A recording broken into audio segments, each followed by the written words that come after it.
noches, buenas tardes, buenas noches, ya casi. Bueno, le damos la bienvenida a un nuevo programa de Serenata Diurna.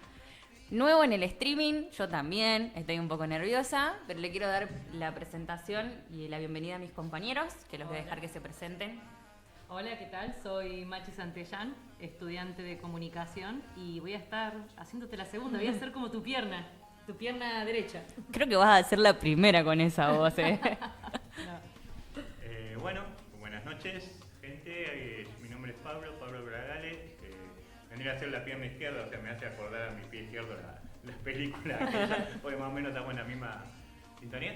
Y bueno, acá estamos para tratar de hacer compañía y hacer un poco de radio militante de este lado. Bancarnos. Sin duda. Bueno, íbamos a empezar con un programa súper diferente, pero tenemos a nuestro primer entrevistado en línea. Tenemos al secretario de ADUC, a Javier Blanco ahí. La idea de conversar un poco con Javier es para hablar sobre la problemática que sigue estando en presupuesto universitario.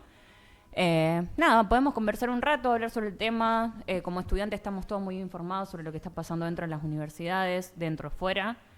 No solamente con universidades, sino también tenemos parte del CONICET y SRT que están afectados con esta nueva predisposición del gobierno. Es bastante transversal, me parece, el tema universitario. Hablando con mi compañero decíamos, esto no es solamente por el sueldo docente, donde está incluido este presupuesto bajo que otorgaron, sino también que es una lucha que nos compete a todos. Yo también soy trabajador y también mi sueldo está devaluado, también me cuesta llegar a fin de mes y como estamos diciendo, ahí medio raspando la olla, sacando la última cascarita de la cebolla que se te quemó un poquito porque te quedaste leyendo un apunte. Entonces hay una transversalidad en este reclamo a nivel social, no solamente que tiene que ver con el presupuesto para ciencia y tecnología argentina, sino también para la forma en que vivimos y que se concibe a un estudiante trabajador. Yo creo que está muy romantizada la vida del estudiante trabajador para algunas personas. Onda, qué lindo lo que estás haciendo. Y vos decís, mirá las ojeras que tengo, me Claro, estoy muriendo. no doy más. Bueno, sin duda esto, mostrar lo que pasa de este lado. Vemos que en el medio de comunicación tradicional se da como un paralelismo de ideología, en donde por ahí no todos viven la realidad de un argentino común, de trabajar 8 horas, de tener que estudiar, de querer progresar todos los días, tener emprendimiento, porque hoy es la realidad de todo el mundo que también empieza a emprender para poder llegar a fin de mes. Entonces, bueno, mostrar de adentro realmente qué es lo que está pasando. Lo queremos hacer a partir de la conciencia de quienes somos humanos que trabajamos todos los días, que nos levantamos a las 5, 6, 7 de la mañana para poder terminar a las 8, 9 de la noche con un estudio universitario y seguir creciendo. Sí, aparte lo bueno que tuvo, por decirlo de una manera todo este tema de la política estudiantil que se fue reflotando, es que logró que nos unamos gente que quizás antes, si bien teniendo ideas distintas políticamente hablando, salimos a la calle juntos porque aparte no solamente es, como decía Machi, el tema de la infraestructura, el tema de la inversión, el tema de los sueldos, sino el tema de que directamente salgan a decir no porque solamente a la facultad van los ricos, no porque solamente esto, porque solamente... O sea, el desprestigio que fue hacia la persona que estudiaba en una universidad pública, el no permitir la movilidad social básicamente, sumado a todo lo demás, o sea, yo he encontrado gente marchando que claramente nunca hubiera marchado, junto a los espacios que marcharon, y es básicamente por eso, o sea, si hay algo que nos marca a los argentinos en el mundo, es la educación pública, gratuita y de calidad, o sea, y eso... A nivel universitario, sí, sobre todo a nivel universitario, porque muchísimas universidades de otros países están... no sé si el término adecuado es bachillerizado, pero es lo que se está pretendiendo acá. De hecho, desde mi punto de vista, que hoy un pibe de 13 años pueda invertir para su futuro, eso es porque ya desde chiquito los están formateando para que cuando puedan llegar a concluir este plan de voucherización universitario, estos chicos le digan a su papá y a su mamá, despreocupate que yo los ahorros para pagarme la universidad lo tengo. Lo cual me parece terrible, porque la educación es un derecho humano. O sea, para mí, yo así lo estoy viendo y viviendo. Me ha pasado de conocer la Ciudad Universitaria de Tucumán, de San Juan, bueno, y la de Córdoba, por supuesto. Y lo que tienen bueno que son, ahora Córdoba también, pero son universidades que tienen hasta complejos hoteleros dentro de la ciudad universitaria para que la persona que tiene que viajar del interior o de otra provincia cercana tenga donde estar. O sea, si vamos al caso, gracias a Dios y a la universidad pública, acá tenemos desde deporte hasta, digamos, cobertura médica, hay un montón de cosas, Sí. las cuales lo que hay muchos que no entienden que la quita del presupuesto no es que solamente le bajan el sueldo a un profesor, no es que solamente una cátedra con 10 personas no puede cursar, es que la realidad le quita un montón de beneficios y de derechos a la gente. Este es el problema. Sí, esto como decís vos, el deporte que se hace en las universidades, las obras sociales para los estudiantes, porque es cierto que hay muchísimos estudiantes que al estar precarizados o precarizadas o precarizades y tener un trabajo en negro, en trabajar en Rappi, que muchas veces Uber y Rappi se lo ve como un emprendimiento, pero en realidad es una forma también más de autoexplotación, porque vos tenés que estar constantemente yendo y viniendo, trabajando y trabajando cada vez más para producir más, para que el dinero al estar tan devaluado te rinda muchísimo menos. Entonces es el sueldo de la gente, de los no docentes. Hay que mencionar también al no docente, a ese que se levanta más temprano que los profesores y los alumnos, te abren la universidad, te prenden las luces, te ponen en funcionamiento todo el equipo de las universidades. ¿Ya estamos? Sí. Bueno, me callo. Cierro la boca. ¿Estamos con Javier? ¿Sí? Hola, Javier. Hola, ¿qué tal? ¿Me escuchan bien? Sí, te escuchamos perfecto. Hola, ¿qué tal? Bueno, primero, buenas noches. Gracias por comunicarte con nosotros. Estamos otra vez acá con vos para poder hablar sobre la situación de las universidades, del presupuesto universitario y qué va a pasar con el veto de la ley. Queremos saber de adentro qué está pasando, que nos comentes un poco.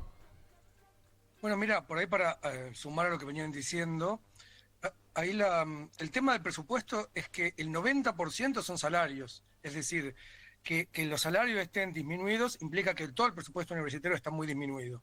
Digo, entonces, ya una primera cuestión es esa, no son separadas las dos cosas, ¿no? Si bien el gobierno quiso separarlo, planteando que estaba el presupuesto para gastos y el presupuesto para salarios, son parte del mismo presupuesto. De hecho, el problema que tenemos a futuro, o sea, el veto ya funcionó como una manera de terminar de ratificar un recorte de la universidad que ha sido el más grande y más rápido, quiero decir, ¿no? Fue más acelerado en un sentido como recorte en toda la historia, creo, ¿no? Porque, digo, se recortó cerca de un 40% en pocos meses y nunca se recuperó eso. Más allá de que hubo un par de aumentos, sobre todo el último mes, un pequeño aumento, hubo aumento de la garantía salarial, más el aumento del 6,8% a todos los salarios, lo cual implicó por primera vez, o no primera vez, pero el más importante aumento por sobre la inflación. Sin embargo, aún hoy, con ese aumento se requeriría un 30% de aumento sobre el salario actual para llegar al valor adquisitivo del salario de diciembre de 2023. ¿Estás bien? O sea que estamos realmente en un atraso muy grande. Perder 30% de salario real, que había sido más, ¿no? Pero ahora con esta pequeña recuperación, 30% de salario real en 9 meses es un montón. Con lo cual sigue habiendo una mitad de los docentes por debajo de la línea de pobreza. Y para cumplir con la totalidad de gasto que tiene cada universidad, ¿cuánto se debería aumentar ese presupuesto? Mira, más o menos, o sea, no tengo exactamente el porcentaje, pero la propuesta del SIN al Congreso fue de un presupuesto de unos alrededor de 7 billones de pesos, con B, billones, sí, para el presupuesto universitario total de todo el sistema universitario. El gobierno había puesto en el presupuesto presentado 3 y pico, es decir, la mitad, digamos, básicamente, menos de la mitad, pero no, perdón, la mitad. La mitad del presupuesto había propuesto más o menos el gobierno, porque más de 3 millones y medio, y ahora estaban renegociando y viendo de que fuera algo más, ya llegaron a 4 y pico con algún aumento que hubo, y iban a hacer un ofrecimiento, dijeron, que después se suspendió con el AFE Mondino, cuando justo el día que la echan a Mondino iba a ser el día que iban a anunciar algo universitario. No sé qué tiene que ver una cosa con otra, pero dijeron que por eso mismo lo postergaron. Pero lo siguen postergando, ¿no? El anuncio de una mejora un poco más sustancial. Igual, en principio no iba a alcanzar lo pedido por los rectores, pero iba a ser algo más que lo que estaban ofreciendo. Con ese presupuesto que están proponiendo, peligra el sistema universitario. Peligra en serio, o sea, peligra que que no alcanzaría para el funcionamiento completo de las universidades y para salarios que sean dignos, no estamos hablando de salarios altos, los salarios de diciembre de 2023 no eran altos, pero que siguen siendo salarios que son menos de la mitad en valor real que, por ejemplo, Brasil o Chile. Claro. No, casi un tercio más o menos, que Brasil o Chile estamos hablando. Hola Javier, ¿cómo estás? Soy Machi. ¿Se podría decir entonces que lo que hicieron fue actualizar los aranceles en vez de ofrecerles un aumento? Como que, para quienes no saben, a ver si estoy en lo correcto, el presupuesto se hace el año anterior, se hace un año para el año siguiente. Quiere decir que eso, lo que se había presupuestado para el año 2023, que fue con lo que se empezó este año en la universidad, el mismo presupuesto, fue algo presupuestado, calculado en el año 2022, ¿es correcto? Sí, eso es correcto. Y fíjate qué paradójico, que hubo una actualización del presupuesto para gastos del 270%, pero no equivalente para sueldos. Es decir, Claro. reconocen que los gastos corrientes aumentaron eso, y esos gastos lo aumentaron a todo el mundo, no solo a la universidad, también a la gente. Pero entonces el aumento de salarios no se condijo con eso. Es decir, una decisión explícita de reducir los salarios universitarios, que ya no eran altos, quiero decir. Entonces eso realmente puso a mucha gente en una situación de mucha precariedad laboral. Eso tiene consecuencias directas hoy, aquí, ahora, no en el futuro. Aparte, hablamos de un futuro, de un riesgo inminente, en un futuro cercano. Pero además de eso ya está ocurriendo un daño en las universidades, porque hay mucha gente que se está yendo, o bien a trabajar en el ámbito privado, no digo universidad privada, ámbito privado. La universidad privada tiene salarios igual de malos, y aparte va al mismo ritmo que la universidad pública. Digo, en el ámbito privado, o que se van del país. Cada vez tengo más amigos que se están yendo, a veces por una estancia corta, de 1 o 2 años, digo, ¿no? O sea, pensando en volver, pero quién sabe, ¿no? O sea, hay una fuga de cerebros más rápida, más acelerada que en cualquier otro momento histórico, en este momento. Pero bueno, esa es una duda que tenía y pensaba, y te preguntaba el tema de los aranceles y presupuesto. El otro día estaba mirando un PDF de comparación de precios que hicieron en la Facultad de Ingeniería Eléctrica, y mostraban el presupuesto cuánto tienen gasto de luz, que es casi 20 millones por mes, y tenían un ingreso, no, al revés, 21 millones por mes, y tienen un ingreso de 20 millones estatal, ¿no? Para cubrir ese gasto. O sea, que ellos en su bolsillo ponen 1 millón de pesos más para pagar la luz y dejan de lado otro gasto. O sea, que evidentemente el presupuesto que se le agregó extra este año para cubrir esos gastos, paralelo a los salarios, tampoco cubren. Ahora, Mira, sí, perdón. Decime. No te escucho. Ahora, yo pregunto, ¿hasta cuándo puede llegar esta política de, bueno, perfecto, creo que la mayoría de los profesionales de todos los ámbitos estamos en esta de pensar qué hacemos en Argentina, con una Argentina que viene en decadencia totalmente, en donde trabajamos, estudiamos, tenemos varios títulos, la luchamos, y llegamos en un momento en donde, bueno, tenemos estamos en nuestra cúspide y volvemos a descender otra vez. ¿Hasta cuándo va a durar esto? ¿Cuántas cabezas más se pueden llegar a ir? O sea, ¿cuáles las medidas de fuerza a tomar en un futuro para que esto no siga pasando? Mira, 2 o 3 cosas a decir al respecto. Primero, respecto al presupuesto, lo que está pasando, yo no sé, no, como no estoy en la gestión de la universidad, no tengo los datos precisos, pero lo que me decían el rector y el secretario general es que en realidad dan aumentos que después no se ejecutan. Es decir, ese 270% nunca llegó como tal. Va llegando en puchitos y mucho menos de lo que dicen. Es decir, por eso cuando también hablábamos de eso la semana pasada, cuando contaban esto de que iban a proponer un presupuesto mayor de tipo 5 millones y pico 5 billones y pico para el presupuesto universitario, que no es lo que se pedía, pero es un poco más bastante más que lo que hay. Dicen, bueno, hay que ver después si lo ejecutan, porque no lo estaban ejecutando. Además, ¿no? Imagínate que hoy para ciencia y técnica, un grupo de investigación de 20 personas recibe a lo sumo 500.000 pesos al año, ¿no? Para 20 personas, 500.000 pesos. O sea, repartilo, no sé cuánto da, ¿no? No te alcanza ni para un viaje a Villa María a hacer un curso, a hacer un seminario, lo que sea, digamos, ¿no? En general, esa plata se usa para viajar a congresos y los grupos aplicados para comprar reactivos, qué sé yo, cosas así. Bueno, no alcanza para nada, eso ya detuvo toda esa cosa. Respecto a lo que decías de hasta dónde se puede llegar con esto, es curioso, ¿no? El gobierno y el movimiento libertario tiene también una idea de decadencia de la Argentina, solo que ellos ven decadencia al revés, ¿no? La decadencia fue el peronismo, el Estado presente, digamos, tiene un revisionismo, un contrarrevisionismo histórico, digámoslo así, si pensamos en el revisionismo histórico tradicional de Argentina, ¿no? Este contrarrevisionismo plantea todo lo contrario de lo que estamos pensando, ¿no? Es decir, que este es el camino a una Argentina próspera. Hay una disputa acá que es conceptual, cultural, histórica, y y hace falta, me parece, en ese sentido, poder dar esa disputa. Digo, las medidas de fuerza no están siendo muy efectivas, en un sentido que no cambiaron en nada la dirección del gobierno, que tiene una política, a mi entender, que excede lo presupuestario. No es que está atacando universidad porque es una gran caja presupuestaria que quieren sacar plata de ahí. Es más que eso. Yo creo que atacan a la universidad porque quieren efectivamente acabar con esta universidad pública, porque ideológicamente no coinciden o no se condice con su lectura ideológica del mundo. Me parece que va más por ahí la cuestión, y lo presupuestario es casi una excusa para destruir un espacio de pensamiento. Para asfixiar. Entonces, ahí frente a eso yo creo que hay que tener estrategias mucho más sofisticadas en nuestro lugar para poder disputar con esto.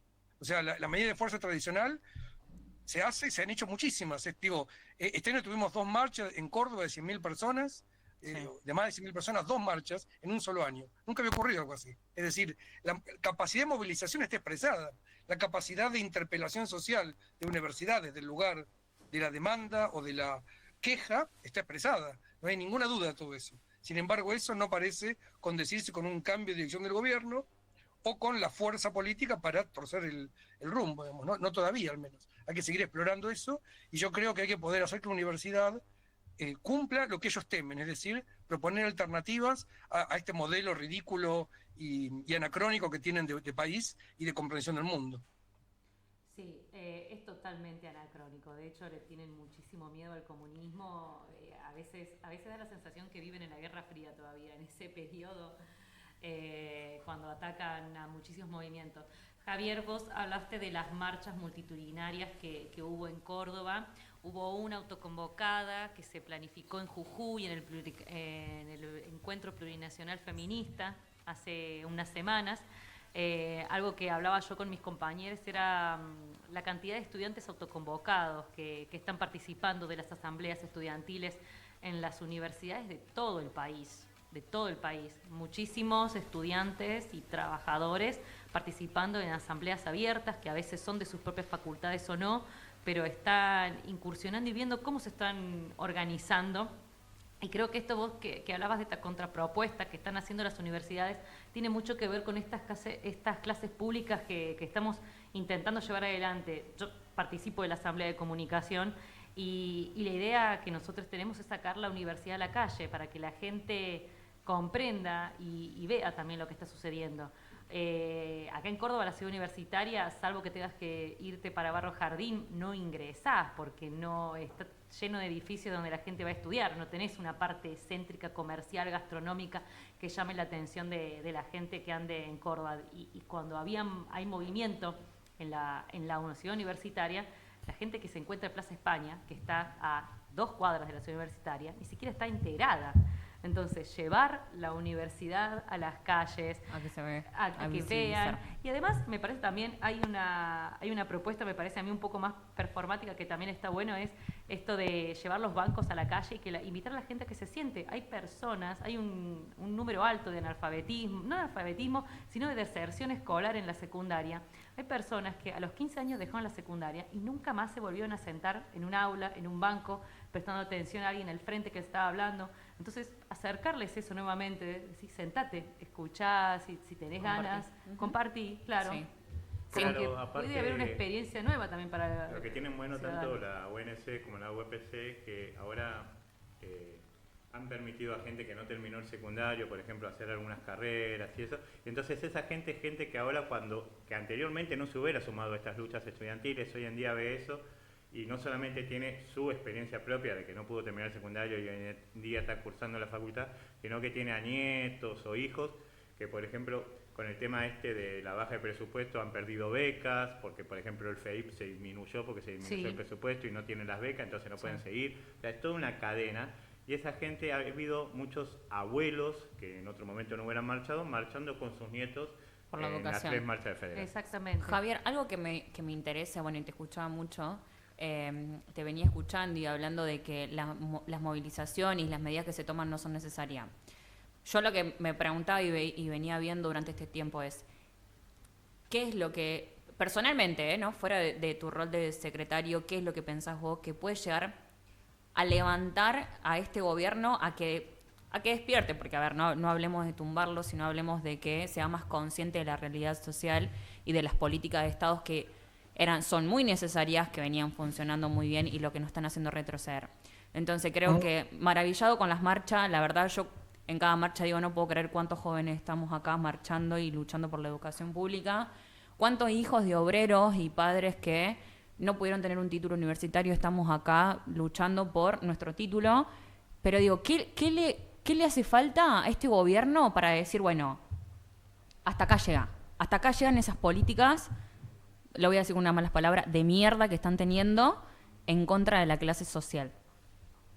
Mira, dos cosas. Digo, primero, yo no creo que, voy a hacer una corrección ahí, yo no digo que no sean necesarias las marchas, las movilizaciones, yo digo que no son suficientes. Necesarias son, no son suficientes. No, obvio. Sí. Digo, eso único. Pero más allá de eso, me parece que no sé qué puede hacer que, digo, realmente este gobierno es impredecible, está orientado por una ceguera ideológica, con lo cual es muy difícil saber cómo hacer que cambie este gobierno de dirección. Yo creo que lo que hay que hacer es construir poder propio, ¿no? Es decir, construir una alternativa. No tenemos una alternativa hoy. En general, la alternativa del campo popular suele ser conservadora, retrógrada. Es decir, tenemos que volver a otro tiempo, ¿no? Tenemos que volver a la política en las calles, tenemos que volver y no en las redes, ¿no? Bueno, tenemos que volver a un gobierno de desarrollo industrial y sustitución de exportaciones. Me parece que todo ese volver a hoy no está surtiendo el efecto que tiene que tener.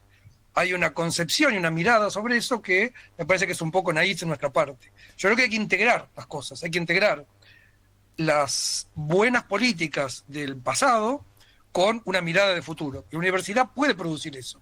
El futuro no es el retorno a la buena política en las calles, el futuro es una nueva... las calles son otra cosa hoy, digo, ¿no? Me parece que no hay una separación entre el mundo de las redes y el mundo de las calles, primera cosa. No, sin duda.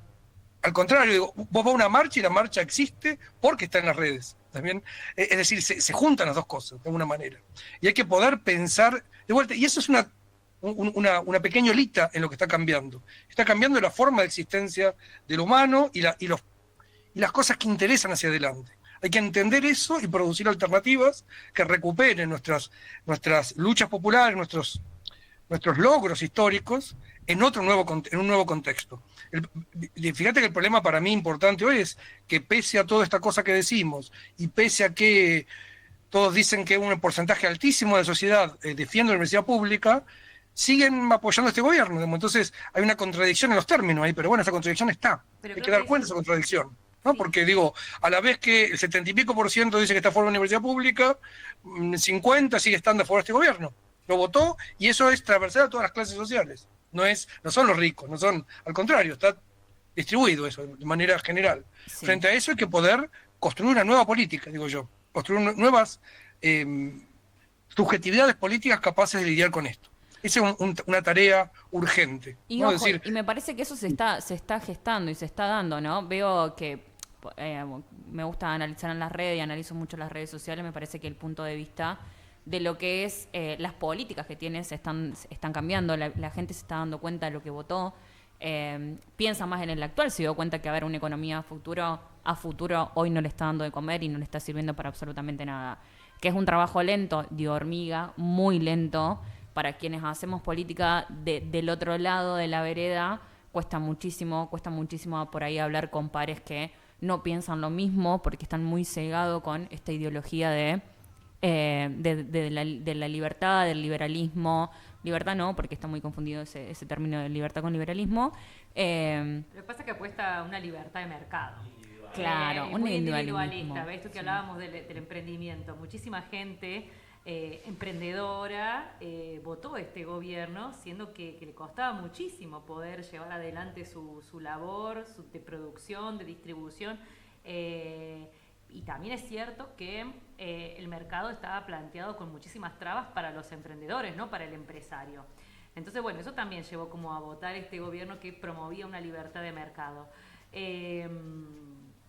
Qué sé yo, me parece también que hay una cuestión de información.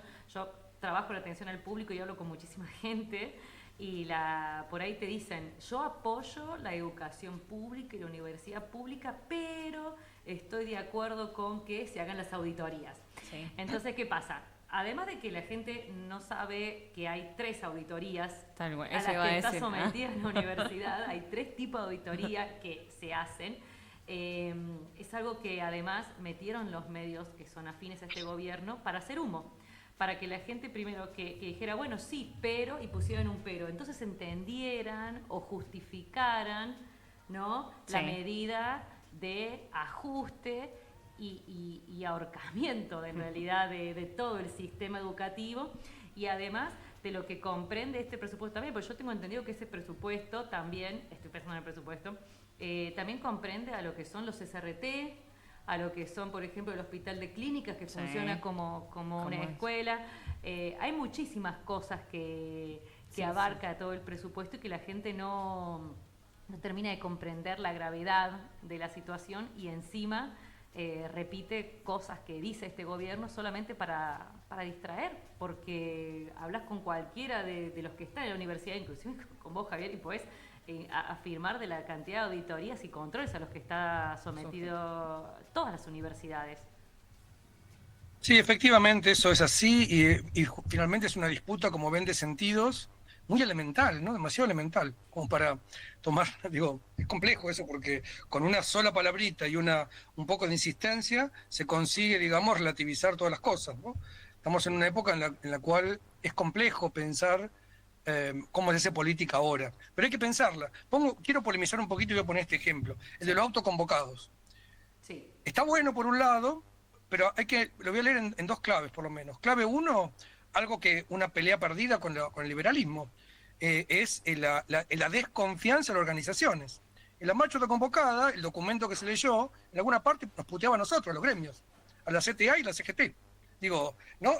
¿Por qué? Porque sí, porque es ideológico. No había ningún motivo concreto. Supuestamente son burocracias que no están haciendo las cosas. No importa que hicimos 2 marchas de 100.000 personas desde el gremio con la CTA, la CGT colaboró, que no importa, digo, pero de vuelta también es lo mismo, ¿no? O sea que esa autoconvocación tiene que ver también con una desconfianza del otro. Y una de cal, una de arena, como se dice, no sé cuál es cuál, pero también es cierto que entonces, de alguna forma, estas dirigencias, en la cual yo soy una, digamos, ¿no? Fallamos en ver un poco lo que estaba pasando también. Y eso que yo me esmero por no fallar en eso. En ver que hay procesos que el campo popular o que las dirigencias actuales no están pudiendo ver. Pero digo, para verlo por los 2 lados, ¿no? Es decir, hoy necesitamos construir una nueva subjetividad, insisto. Nuevas organizaciones capaces de lidiar con esto. Si estos autoconvocados ven un enemigo en los trabajadores organizados y lo expresan, en esa marcha se expresó. Si quieren ver el documento, fíjense, ¿no? Cuando no escatimaron también críticas a la supuesta burocracia sindical. Digo, yo me gustaría saber qué es eso, digo, porque, bueno, sé lo que es en algunos casos, pero ¿por qué nos adscriben a nosotros ese tipo de crítica, digamos, ¿no? Pero bueno, más allá de esa defensa propia, también la autocrítica, es decir, bueno, obviamente esta organización que estamos teniendo del campo sindical o del campo universitario mismo no alcanza para disputar con cosas tan elementales como la repetición de la auditoría o el subconsciente o el inconsciente liberal que de alguna manera está permeando en muchos de los que están luchando contra el gobierno también, digamos, ¿no? Sin duda, creo que también es un poco el desconocimiento de la gente. La gente no está informada sobre cuál es la tarea de los sindicatos, cuál es el rol, por qué funcionan, por qué es importante que haya un sindicato en cada área. Me parece que es más como adolecer e ignorar de ese conocimiento lo que llevó a que se diera esta ruptura de Estado presente como el que veníamos teniendo, sin duda. Yo siempre también le digo a mi mamá, que es muy política, y también a mi abuelo, que tenemos que ser un poco autocríticos y decir, bueno, a ver, ¿cuáles eran las políticas de Estado que se estaban dando? ¿Cómo se estaban manifestando los gobiernos? ¿En qué fallamos de este lado, del lado del peronismo? Porque a partir de ahora, ya estamos básicamente en la misma mierda. Tenemos que ahora salir y ver cómo reflotar, cómo cambiar cabezas, cómo cambiar ideas, o que nos acompañen, que nos ayuden. Más que cambiarlas, creo que vean las cuestiones sociales y políticas que se están dando, cómo se están manifestando el gobierno, y decir, bueno, a ver, propongámonos entre todos, danos tu punto de vista, nosotros te proponemos nuestro punto de vista y te comentamos y te enseñamos ¿Por qué es importante cada rol? ¿Sí? ¿Por qué es importante que haya un sindicato? ¿Por qué es importante que ustedes nos defiendan? ¿Por qué es importante que ustedes organizan las marchas? ¿Qué pasa si un autoconvocado solamente organiza una marcha y si no tenemos el apoyo de la CGT, de la CTA y del mismo... ¿Entendés? Si se logró eso, es porque hay una clara ausencia del sindicato, como los estudiantes lo demandamos. Es real que algunos sindicatos ni siquiera tienen elecciones, que hace años están perpetuados los mismos secretarios generales en sus puestos de trabajo y que no atienden a las demandas del trabajador hoy, porque si bien el sindicato es importante porque la organización de los trabajadores es súper importante, es cierto que el trabajador cambió, no es el trabajador de fábrica que el sindicato veía y que estos eran sus derechos y esto eran a dónde iba su aporte y demás. Hoy las luchas cambiaron, los tiempos cambiaron, las demandas del trabajador también cambiaron, tanto para sí como trabajador como para sus familias, a quienes tiene a cargo.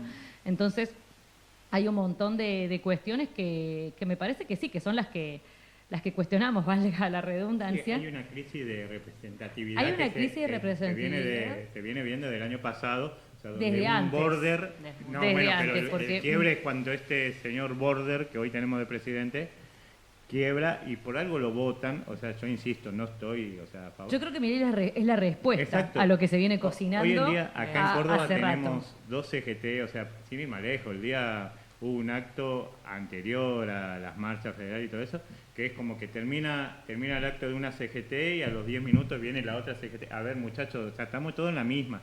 Y la misma en lo que es facultad es la misma crisis institucional que existe en la política estudiantil, claramente. Totalmente. Bueno, pero los autoconvocados además generan una nueva cosa por fuera de esas otras. De hecho, van a la reunión de la CGT porque van y dicen, no, vamos a hacer otra cosa porque no sé qué. O sea, que tampoco suma eso, digamos. Si no quiere sumar realmente, me parece que es un momento para ser generosos, para comprender, me parece que es esa la historia, pues tampoco combatimos eso, ni mucho menos, pero para comprender que hay distintas formas de expresión de lo político y que hace falta una nueva síntesis. Pero digo, no está haciendo esa síntesis desde el lugar del pensamiento liberal, para mí.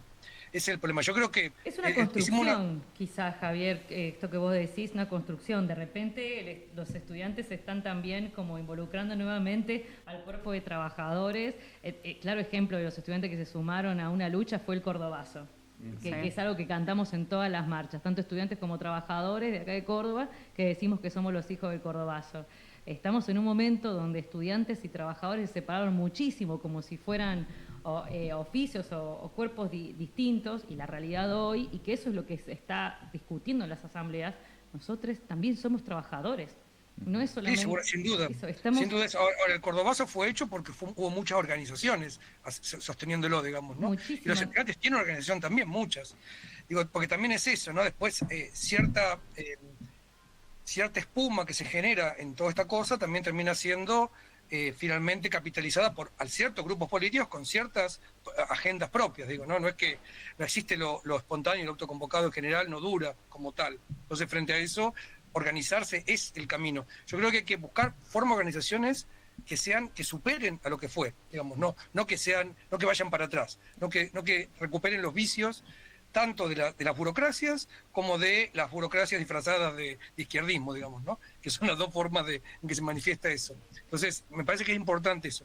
Digo, de vuelta, una discusión muy larga, esta no creo que... Sí, y yo sé que se va a terminar, es lo que se está apuntando. Me parece que esto coincido con Pablo, de que estamos todos tratando de ir para el mismo lado, ¿no? Porque nos están ajustando a todas las personas, a vos, a mí, acá a mis compañeros. Entonces, sí, me parece que va a llevar un poco de tiempo consensuar tanto, pero se puede hacer porque voluntad me parece que hay. Sí, también hay mucho internismo, ¿no? En todos lados. Fíjate lo que es el peronismo hoy, con un internismo brutal que sigue, pese a haber perdido las elecciones, haber perdido una gran capacidad hegemónica, el internismo sigue también. Digo, de vuelta, insisto, con autocríticas, son necesarias hacerlas bien. Sí. El otro día tuvimos una actividad con Juan Rocco, que es uno de los influencer, memero, no sé cómo le digo, un teórico de los memes también, muy interesante, y charlando después de la charla, era pensar tenemos que construir el peronismo cibernético, o sea, recuperar los principios peronistas que nos construyeron, digamos, ¿no? Sobre todo el bienestar del pueblo, la soberanía política, ¿no? Un poco la independencia económica, o sea, varias cosas que son principios que fueron fundadores del movimiento popular más importante de la Argentina, pero una clave del siglo XXI, ¿no? Y Sí. necesitamos hacerlo. Me parece que es la única manera que tenemos de mirar hacia adelante y construir un horizonte de futuro que realmente valga la pena. Y la universidad tiene un rol ahí, tiene un rol importante. No un rol quizá partidario, pero sí un rol de imaginación política y sobre todo de organización compleja, capaz de poder lidiar con la complejidad del presente. Sin duda. Bueno, Javier, te agradecemos muchísimo por la nota. No te queremos robar más tiempo. Podríamos charlar horas acá. Así que para la próxima te invitamos presencial, nos tomamos un café Dale, con y gusto. charlamos Sí, cómo no. horas y horas. Muchísimas gracias otra vez por tu predisposición. Gracias por estar siempre con nosotros y darnos una nota. Gracias.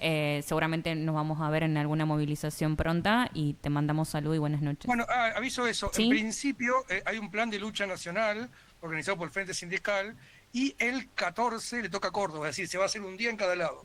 Ya Bien. empezó en La Plata. El 14 vamos a hacer algo acá, que en principio serían como 3 cosas, pero no sé, todavía hay que definirlo. Una especie de feria, universidad abierta, donde aparezcan cosas de universidad. También vamos a hacer junto con alguna gente de CONICET el 14, todavía tenemos que definir el lugar y horario, esas cosas. Algún festival de cierre, con algo que, no sé, algo de diversión que nos permita terminar este año con un poco de alegría. Y también algunas charlas, queremos dar algunas charlitas breves sobre puntos neurálgicos del presente que la universidad tiene algo para decir. Esa es un poco la idea. Todavía no tiene forma, pero iremos dando forma en estos días. Este viernes tenemos una reunión a partir de la cual anunciaremos qué se va a hacer, que es el jueves que viene ya. Digo, ahí podemos encontrar. Perfecto. Vamos a estar atentos. Sí, perfecto. Seguramente te vamos a molestar para que nos pase flyer le y aviso comunicarnos cuando más. tengamos. Dale, perfecto. Muchas gracias, Javier. Gracias, Un beso. Javier. Bueno, nos vemos. Nos vemos, chao. Muy fácil de envidiar, tú sexy, I'm a star, I'm a star.